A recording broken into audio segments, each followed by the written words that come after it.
تشریف لائے کہ آپ سب جن کو سننے کے لیے بہت مشتاق ہیں. اور جب ڈرامے لکھے تو کمال لکھے اور تھیٹر لکھا تو ایسا لکھا کہ اب جو ہے وہ ان کا جیسا تھیٹر کوئی نہیں لکھتا. ایسی گفتگو کرتے ہیں کہ ان کے جملوں کی کتاب لانا مشکل ہے. طنز و مزاح کے بادشاہ ہیں. بہت ساری تالیوں میں انور مقصود.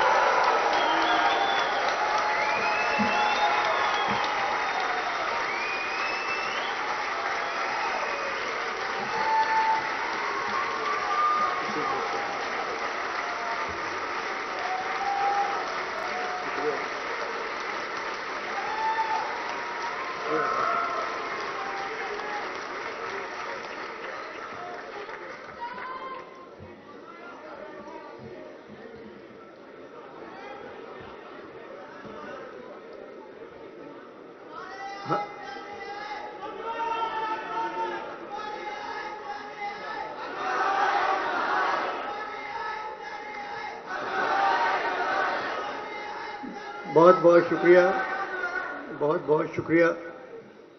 جیتے رہو نوجوانوں، جس میں لڑکے اور لڑکیاں دونوں شامل ہیں. مجھے یقین نہیں تھا کہ اس کانفرنس میں اتنے نوجوان آئیں گے. بہت سے ہزاروں کی تعداد میں باہر بھی کھڑے ہوئے ہیں. میں ان کا بھی شکریہ ادا کرتا ہوں. لوگ کہتے تھے کہ پاکستانی ادب سے اور ثقافت سے نوجوانوں کا کوئی تعلق نہیں رہا ہے. وہ یہاں آ کے دیکھیں کہ کتنا تعلق ہے. ان 3 دنوں میں کتنے لوگ آئے، کتنے بچے آئے. میں ان سب کا شکریہ ادا کرتا ہوں. میں پچھلے 3 دنوں سے لاہور کے سب سے پرانے ہوٹل فلیٹیز میں ٹھہرا ہوا ہوں. 1880 میں تعمیر ہوا تھا. میرے کمرے کی صفائی کرنے والی خاتون میرے خیال میں اس ہوٹل کی پہلی ملازمہ ہوں گی.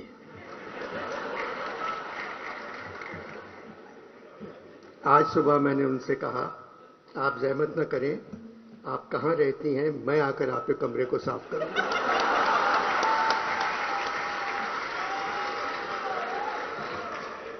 خاموش ہو گئیں. پھر کہنے لگی انور صاحب بالا گھر پر ہی رہتا ہے.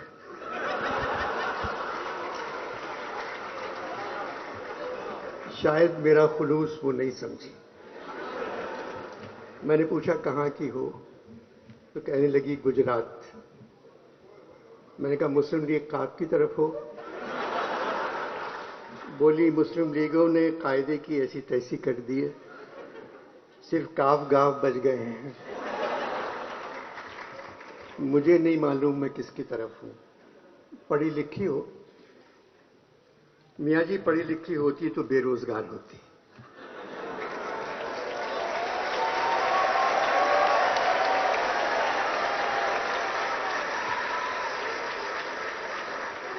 یہاں تو تنخواہ مل جاتی ہے. بہت سے لوگ میرے کمرے میں پھولوں کے گلدستے چھوڑ گئے تھے. میں نے کہا آپ سارے پھول لے جائیں. بولی بالا زندگی عذاب کر دے گا، یہ پھول کس نے دیے ہیں، یہیں رہنے دیں. یہ کہہ کے چلی گئی. لاہور میں پھولوں کے موسم کی آمد ہے، مگر یوں لگتا ہے لاہور کے دل والے اس دفعہ پھولوں سے کہیں زیادہ الیکشن کے کھلنے کا انتظار کر رہے ہیں.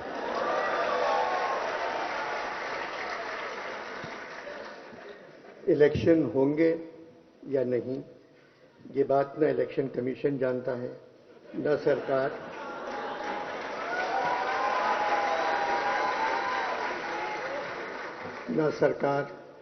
نہ عدالت، نہ خدا جانتا ہے. صرف فوج جانتی ہے، مگر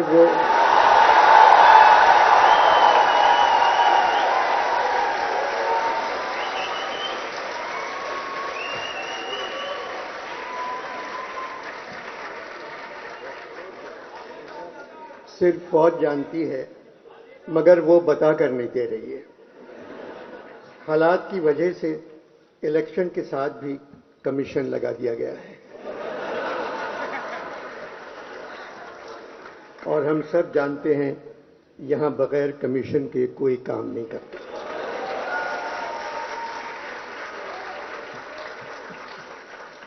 Pakistan literature festival. Karachi art council کے صدر محمد احمد شاہ رنگیلے نہیں ہیں, بہت اچھے انسان ہیں, مزدوروں سے زیادہ کام کرتے ہیں, ہر صوبے کے ادب کو زندہ رکھنا چاہتے ہیں, جو کام کرنا چاہتے ہیں کر گزرتے ہیں. شاہ صاحب کے ہاتھ سے مائکروفون چھیننا اتنا ہی مشکل ہے جیسے چھوٹے بچے کے ہاتھ سے جھنجھنا.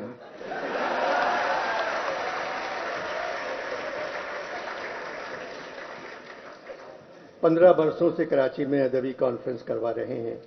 اس سال 3 دنوں میں تقریباً 60,000 لوگ اس کانفرنس میں آئے. لاہور میں بھی یہی حال رہا.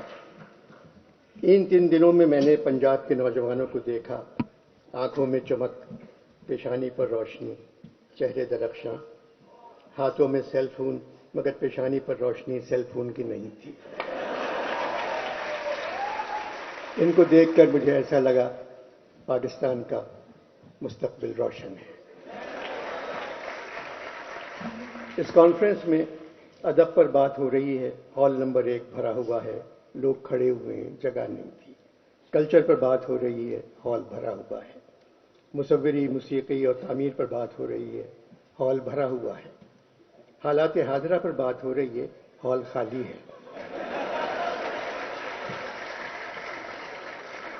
15-20 لوگ بیٹھے ہوئے تھے جن کے رشتہ دار موجودہ حکومت میں ہیں.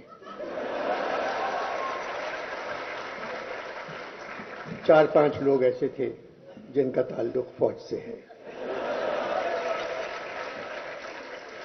جمہوریت میں جو بھی حکومت ہو, ہمیں اس کی عزت کرنا چاہیے, ہمیں ان کی حفاظت کرنا چاہیے, کیونکہ وہ ہماری حفاظت نہیں کرتے. مگر حکومت جمہوری ہے. ہماری فوج بہت طاقتور ہے, اس لیے ہر جمہوریت میں وزیر اعظم سے لے کر سارے وزیر بچہ جمہورہ بن جاتے ہیں. ڈگڈگی ہلا کر کوئی ان سے کہتا ہے اوئے بچہ جمہورہ کھڑے ہو جا, وہ کھڑے ہو جاتے ہیں.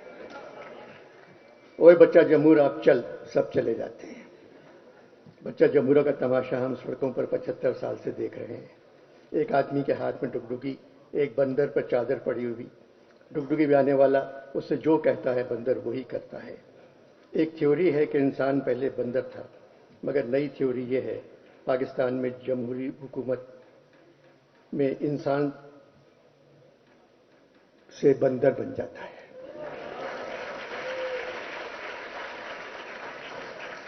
قصور سویلین کا ہے. وہ کچھ اچھا کام کر کے ہی نہیں دیتے. ہر حکومت میں جتنا اپنا خیال رکھا, اس کا آدھا خیال بھی عوام کا رکھتی تو ملک میں ماشاء اللہ کبھی نہیں آتا.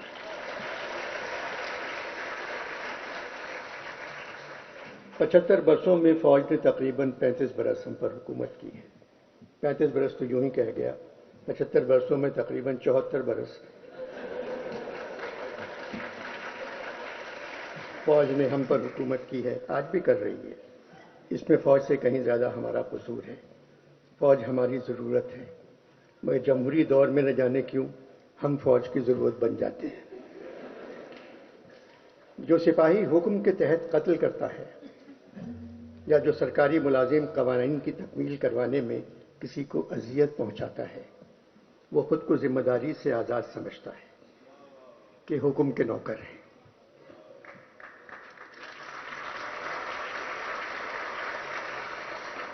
وہ کہتا ہے قانون ہم نے تو نہیں بنایا.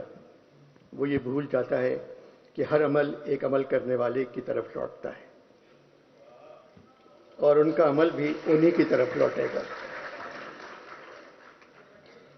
75 برسوں سے جو یہاں غریب ہیں وہ آج بھی غریب ہیں. دادا غریب, باپ غریب, بیٹا غریب, پوتا غریب. نہ پیسہ, نہ تعلیم, نہ گھر, نہ کوئی مستقبل. ان کا کوئی حق نہیں.